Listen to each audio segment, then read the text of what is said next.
Hello, good evening everybody. कैसे हैं आप लोग? उम्मीद करता हूं सभी लोग बेहतर होंगे। आप सभी लोगों का मैं Sudhakar Singh study with Sudhakar channel में स्वागत करता हूं। जैसा कि हमारी पिछली क्लास कंटिन्यू रन कर रही थी और हम विश्व के मानचित्र का अध्ययन कर रहे थे। विश्व के मानचित्र में भी हमने महाद्वीपों का अध्ययन स्टार्ट किया था और महाद्वीपों में अगर बात किया जाए तो हम उत्तरी अमेरिका महाद्वीप में चर्चा कर चुके थे। आज जो हमारा टॉपिक होगा वो दक्षिणी अमेरिका का होगा, यानी साउथ अमेरिका का होगा। साउथ अमेरिका के कुछ फिजिकल रीजन, भौतिक क्षेत्रों के बारे में चर्चा करेंगे, जैसे कि पठार, पर्वत और कुछ प्रमुख चोटियों के बारे में चर्चा करेंगे। ठीक है, तो चलिए स्टार्ट करते हैं। आपके सामने बोर्ड में अगर देखा जाए तो दक्षिण अमेरिका का मैंने मानचित्र बना रखा है, पहले से ये क्रिएट किया हुआ है जिससे समय की बचत हो सके। मानचित्र में मैंने कुछ आइडेंटिफाइंग नोटिफिकेशन कर रखा है, यानी काफी चीजें नोट कर रखी हैं, उन्हीं पर चर्चा करते हैं। ये आपके सामने दक्षिण अमेरिका का मानचित्र है। दक्षिण अमेरिका के मानचित्र में अगर बात किया जाए तो सबसे पहले अगर आप अपना मानचित्र उठा करके देखिएगा तो अगर आपके पास एटलस है तो मैं कहता हूं कि आप लोग सभी लोग एटलस खोल लें। एटलस में दक्षिण अमेरिका का मानचित्र का मैप ओपन कर लें, उसके बाद फिर इस वीडियो को देखें तो ज्यादा बेहतर दिखाई देगा। सबसे पहले अगर पॉलिटिकल मैप की बात किया जाए तो पॉलिटिकल मैप में अगर हम देखेंगे तो यहाँ पर ये कोलंबिया का क्षेत्र है, यानी कौन सा देश है? कोलंबिया।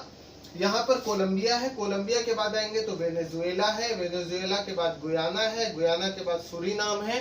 सूरीनाम के बाद यहाँ पर आएंगे तो फ्रेंच गियाना है, यानी फ्रेंच गियाना का क्षेत्र। इसके बाद ये बड़ा सा देश आपको दिखाई देगा जो ब्राजील। ब्राजील काफी बड़ा क्षेत्रफल में है, यानी अगर देखा जाए तो दक्षिण अमेरिका में क्षेत्रफल की दृष्टि से सबसे बड़ा राष्ट्र कौन सा है? तो ब्राजील ही है, ये भी ध्यान रखना है। ब्राजील के बाद आएंगे तो यहाँ पर आपको दिखाई देगा, अगर देखा जाए तो उरुग्वे का क्षेत्र है। उरुग्वे के बाद अर्जेंटीना का क्षेत्र आएगा।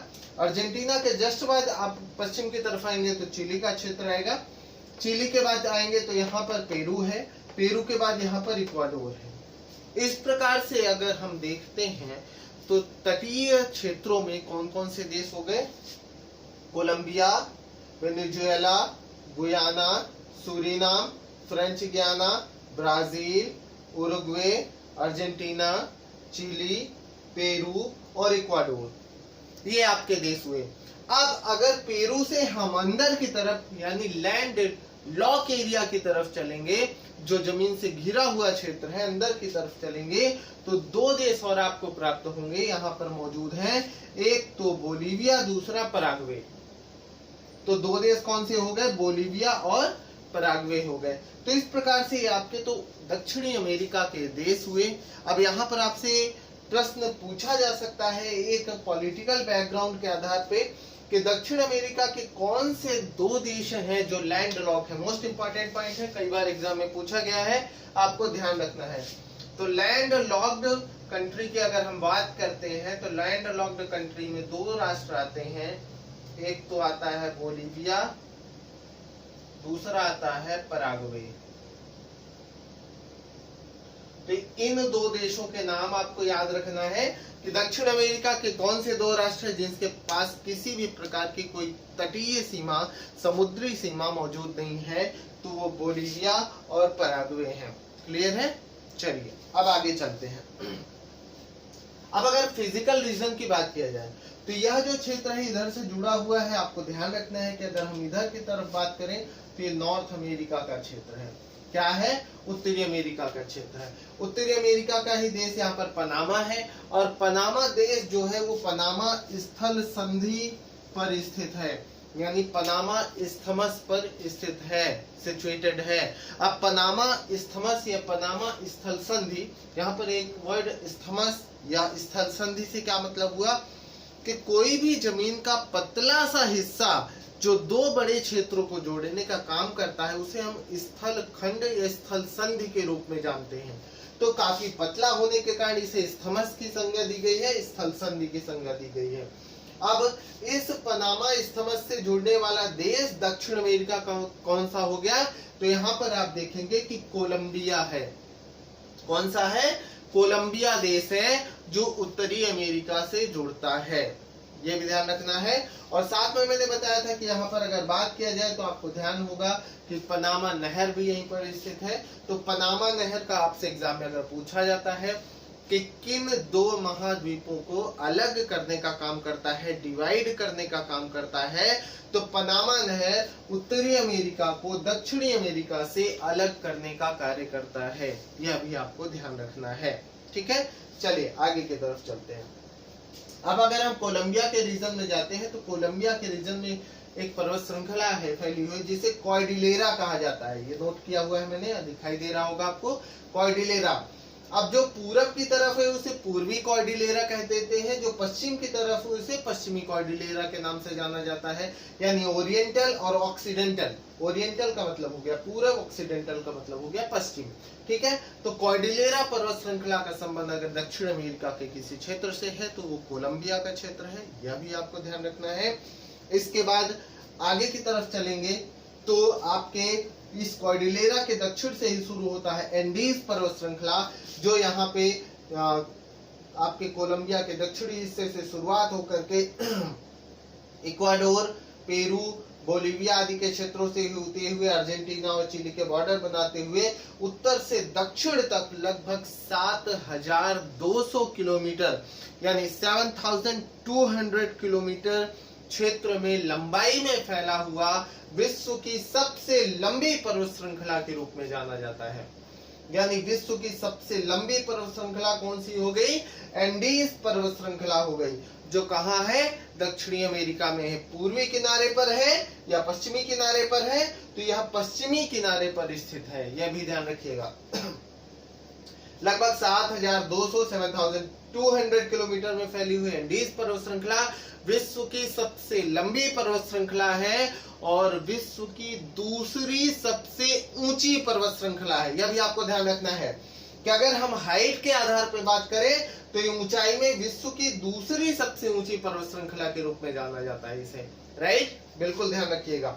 अब यह एंडीज पर्वत श्रृंखला कैसी पर्वत श्रृंखला, अगर एग्जाम में किसी भी एग्जाम में पूछा जाए तो that is a folded mountains. यह मोड़दार पर्वत श्रृंखला है, यह वलित पर्वत श्रृंखला है। जिसका जन्म कैसे हुआ है अगर इस पर चर्चा किया जाए तो आपके इधर प्रशांत महासागर और दक्षिणी अमेरिका महाद्वीप के टकराने से हुआ है। यानी दो प्लेटों के टकराने से ही एंडीज पर्वत श्रृंखला का जन्म हुआ है, जो नवीन वलित पर्वत श्रृंखला के रूप में भी जानी जाती है। राइट, इसे जरूर याद रखिएगा।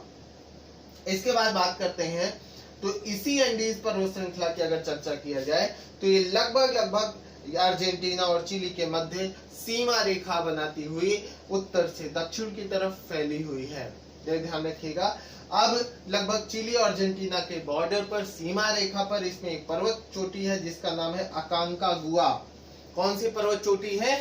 अकांकागुआ। अकांकागुआ की अगर बात किया जाए तो अकांकागुआ पर्वत चोटी एंडीज पर्वत श्रृंखला की सबसे ऊंची चोटी मानी जाती है। अगर बात किया जाए तो अकांकागुआ जो है पर्वत चोटी, वह एंडीज की सबसे ऊंची चोटी है। जो शुरुआत अगर देखा जाए तो ऐसा कहा जाता है कि ज्वालामुखी पर्वत चोटी थी, वर्तमान में मृत ज्वालामुखी पर्वत चोटी के रूप में जानी जाती है। इसकी ऊंचाई की अगर बात करें तो लगभग 6,960 मीटर इसकी ऊंचाई है। ये भी आपको ध्यान रखना है। ठीक है, 6,960 मीटर इसकी ऊंचाई है। इसी एंडीज पर एक और पर्वत चोटी स्थित है जिसका नाम है ओजास डल सलादो। कौन सी पर्वत चोटी है? ओजास डल सलादो। या ओजास डल सलादो की अगर बात किया जाए तो विश्व की सर्वाधिक ऊंची सक्रिय ज्वालामुखी चोटी है। This is the active volcanic peak, highest active volcanic peak of the world। यानी अगर कुल मिलाकर के बात किया जाए तो विश्व की सबसे ऊंची सक्रिय ज्वालामुखी चोटी कौन सी हो गई? तो आपको याद रखना है ओजास डल सलादो। तो ओजास डल सलादो जो है विश्व की सबसे ऊंची सक्रिय ज्वालामुखी चोटी है, जो एंडीज और चिली के बॉर्डर पर, अर्जेंटीना और चिली के बॉर्डर पर अगर बात किया जाए तो कहां पर स्थित है? आपके एंडीज पर्वत श्रृंखला पर स्थित है। क्लियर? इसके बाद आगे की तरफ हम आगे आते हैं तो अगर हम इक्वाडोर में आते हैं तो इक्वाडोर में एक पर्वत चोटी है कोटापैक्सी। कोटापैक्सी की अगर बात किया जाए तो कोटापैक्सी को ऐसा माना जाता है कि यह विश्व की सर्वाधिक ऊंचाई पर स्थित सक्रिय ज्वालामुखी चोटी है। अंतर दोनों में जरूर ध्यान रखिएगा, कई बुक्स में कोई अंतर नहीं दे रखा है, सेम चीजें डिफाइन कर रखा है, जो एक तरीके से गलत इंफॉर्मेशन है, बट काफी किताबों में सुधार कार्य हुआ है। फिर भी मैं यह कहूंगा कि आप इस चीज को जरूर समझिएगा कि कोटापैक्सी जो है सर्वाधिक ऊंचाई पर स्थित सक्रिय ज्वालामुखी चोटी है, और रोजास डे ला सलादो जो है विश्व की सर्वाधिक ऊंची सक्रिय ज्वालामुखी चोटी है। राइट। और अगर यहीं पर एक प्रश्न बने कि विश्व का सबसे अधिक सक्रिय ज्वालामुखी पर्वत कौन सा है, तो माउंट किलायू है। याद रखिएगा,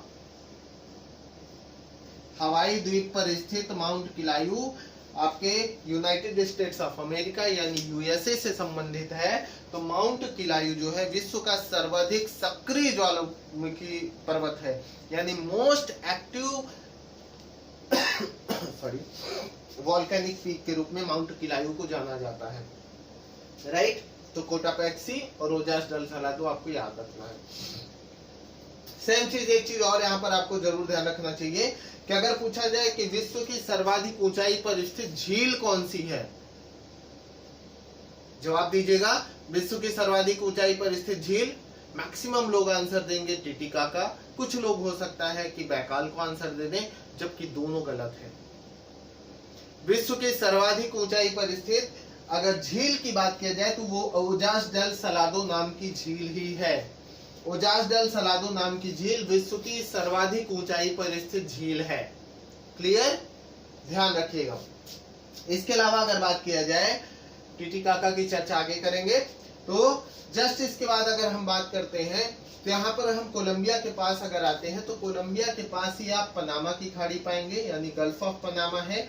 यहीं पर अगर उत्तर की तरफ देखेंगे तो गल्फ ऑफ डरीन है, यानी दरीन की खाड़ी है। मोस्ट इंपॉर्टेंट है, कई बार एग्जाम में पूछा गया है, बिल्कुल आपको याद रखना है कि दरीन का खाड़ी का संबंध क्या है, तो उत्तरी अमेरिका के दक्षिणी अमेरिका के उत्तरी हिस्से से है। साथ में अगर ये पूछा जाए कि किस सागर से संबंधित है, तो याद करिए उत्तरी अमेरिका जो मैंने पढ़ाया तो यहाँ बताया था आपको कि यहाँ पर जो क्षेत्र है वो कैरेबियन सागर का है, कैरेबियन सागर का क्षेत्र है, उसी से यह संबंधित है। जस्ट यहीं पर अगर आएंगे तो वेनेजुएला में मराकाइबो झील का क्षेत्र है, ये भी आपको ध्यान रखना है, इंपॉर्टेंट है कि मराकाइबो झील का संबंध किससे है, वेनेजुएला से है। और यह मराकाइबो झील के क्षेत्र के पास ही यहाँ पर पेट्रोलियम का उत्पादन होता है, यह भी आपको ध्यान रखना है। यहाँ पर अगर उत्पादन की बात किया जाए तो पेट्रोलियम का भंडार और वेनेजुएला में पेट्रोलियम का उत्पादन भी होता है। अगर वर्तमान समय में बात किया जाए तो पेट्रोलियम यानी पेट्रोलियम आदि के उत्पादन में वेनेजुएला का उच्च स्थान प्राप्त है, काफी ज्यादा विश्व में इसका लगभग उच्च स्थान में है। जस्ट इसके बाद बात करते हैं तो इसी वेनेजुएला, गुयाना और सूरीनाम आदि के क्षेत्र में यहीं पर गुयाना हाईलैंड्स का क्षेत्र है, गुयाना उच्च भूमि का क्षेत्र है। तो ये गुयाना उच्च भूमि का क्षेत्र आपका अगर देखा जाए तो कोलंबिया नहीं, वेनेजुएला, गुयाना, सूरीनाम आदि के क्षेत्रों में फैला हुआ है। यह भी आपको ध्यान रखना है पूरी तरीके से। जस्ट आगे अगर हम बात करते हैं तो ये ब्राजील का क्षेत्र है। अगर ब्राजील के क्षेत्र में हम चर्चा करें तो यहाँ पर ब्राजील के उत्तर पूरब की तरफ अगर आते हैं तो इस पूरे क्षेत्र में अगर चर्चा किया जाए तो आपको याद रखना है कि बोर बोरेमा का पठार है। कौन सा पठार है, बोर बोरेमा का पठार है। That is the most important point for any exam, बिल्कुल आपको याद रखना है। एक बार पीसीएस में भी पूछा गया है कि बोर बोरेमा के पठार का संबंध किससे है, तो ब्राजील से है, उत्तर पूरब के हिस्से से है। यह निश्चित रूप से आप ध्यान रखिएगा। यहीं पर अगर हम ब्राजील के पूर्वी हिस्से में आते हैं तो ब्राजीलियन उच्च भूमि का क्षेत्र यहीं पर मौजूद है। यह भी आप ध्यान रखेंगे कि ब्राजीलियन उच्च भूमि का क्षेत्र कहां पर मौजूद है, तो ब्राजील के पूर्वी हिस्से में मौजूद है, जो दक्षिण से उत्तर या उत्तर से दक्षिण की तरफ फैला हुआ है। राइट। इसके बाद ब्राजील के लगभग मध्य दक्षिण की तरफ मौजूद है मातो ग्रासो का पठार। यह भी आपको याद रखना है कि मातो ग्रासो पठार का संबंध किससे है, तो ब्राजील से है, जो लगभग मध्य दक्षिणी हिस्से में मौजूद है। क्योंकि यहाँ पर पूरा अगर देखेंगे तो अमेजन का रीजन है, अमेजन नदी बेसिन का क्षेत्र है, जो आगे चर्चा करेंगे। उसी के दक्षिण में मातो ग्रासो का पठार मौजूद है। ठीक है। जस्ट इसी के बाद अगर बोलीविया वगैरह के क्षेत्र में आप आते हैं तो बोलीवियन प्लेटू का क्षेत्र है, बोलीविया के पठार का क्षेत्र मौजूद है यहाँ पे। यह भी ध्यान रखना है कि बोलिविया के पठार का संबंध किससे है, दक्षिण अमेरिका के बोलिविया आदि के क्षेत्रों से है। ठीक है, अगर हम दक्षिण की तरफ अर्जेंटीना में आते हैं तो अर्जेंटीना में आपको याद रखना है कि एंडीज के दक्षिणी हिस्से में पटागोनिया का पठार है। यह पटागोनिया का क्षेत्र है। पहले यह पठार के रूप में मौजूद था, वर्तमान में अगर बात किया जाए तो यह डेजर्ट के रूप में जाना जाता है, यानी पटागोनिया मरुस्थल। तो पटागोनिया मरुस्थल का संबंध किस देश से है, अर्जेंटीना से है। पहली बात तो यह याद रखिएगा लोकेशन के आधार पे। दूसरी बात, अगर इसे देखा जाए तो दैट इज इसे अगर एग्जाम्पल के रूप में देखा जाए तो इसे गिरपदीय पठार के रूप में भी जाना जाता है। गिरपदीय पठार से क्या तात्पर्य है, गिर माने होता है पर्वत, पद माने होता है पैर, यानी एंडीज के दक्षिणी हिस्से पैर की तरफ मौजूद है, इसीलिए इसे कहा जाता है गिरपदीय पठार। तो आपको ध्यान रखना है कि पैटागोनिया मरुस्थल का संबंध गिरपदीय पठार से है जो अर्जेंटीना के दक्षिणी हिस्से में मौजूद है। यहीं पर अर्जेंटीना का क्षेत्र में स्थित है वाल्देस प्रायद्वीप, यानी वाल्देस पेनिनसुला, जो एक तरीके से कहा जाए तो ऐसा माना जाता है, ऐसा कहा जाता है कि यह दक्षिणी अमेरिका का सबसे लोएस्ट स्थान है, सबसे निम्नतम स्थान है। तो वाल्देस प्रायद्वीप का संबंध किस देश से हुआ, अर्जेंटीना से हुआ। किस महाद्वीप से हुआ, तो दक्षिणी अमेरिका से हुआ। किस महासागर से हुआ, तो अटलांटिक महासागर से हुआ, क्योंकि पूरब में कौन सा महासागर है, अटलांटिक महासागर है, यह भी ध्यान रखना है। ये अटलांटिक महासागर हो गया, ये आपका प्रशांत महासागर हुआ, इधर कैरेबियन सागर का रीजन हो गया, ये आपको ध्यान रखना है। और दक्षिण में जाएंगे तो दक्षिणी महासागर का क्षेत्र आता है, वो आपको ध्यान रखना है। इसके बाद ये आपको दिखाई दे रहा होगा टिएरा डेल फ्यूगो। तो टिएरा डेल फ्यूगो, हो सकता है इस चित्र को देखने में आपको कठिनाई हो रही हो, मैं साइड में ड्रॉ कर देता हूं, आप एक बार देखिए कि दक्षिणी अमेरिका का दक्षिणी हिस्सा कैसा है। एक बार इस पर चर्चा कर लेते हैं।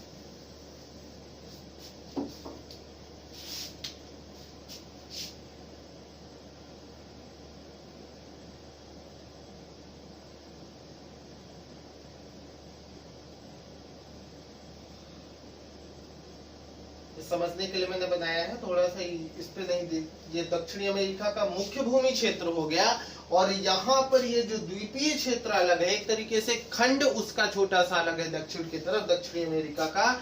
इसी को नाम दिया गया है टिएरा डेल फ्यूगो। तो टिएरा डेल फ्यूगो द्वीप का संबंध किससे है, दक्षिणी अमेरिका के दक्षिणी हिस्से से है, जो मुख्य भूमि क्षेत्र से अलग है। अगर इसे हम पूरे को मुख्य भूमि क्षेत्र कह दें तो इससे अलग होने वाला जो द्वीप है दक्षिण की तरफ जो स्थित है, सबसे दक्षिण में स्थित है, उसे नाम दिया गया है टिएरा डेल फ्यूगो। और यह टिएरा डेल फ्यूगो अगर बात करें तो इस जलीय क्षेत्र से अलग होता है, जिस जलीय क्षेत्र से, उसे नाम दिया गया है मैगलन जल संधि।